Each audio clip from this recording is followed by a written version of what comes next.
How to use Walmart Pay. Let's get started. First of all, you want to head to Walmart and create an account if you already don't have one. Then download Walmart app on your mobile device. After that, open up the app. Once you open it up, you can go ahead and simply tap on Wallet, add your preferred payment method like credit card, debit card, or Walmart card, and follow the setup instruction.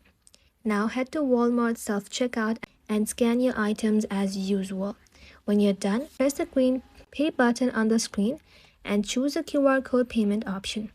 Now open up the Walmart application and then simply tap on Walmart Pay.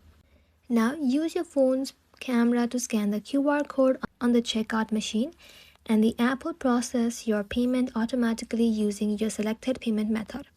Once completed, you will see a confirmation screen and this is a receipt. That is how you can use Walmart Pay.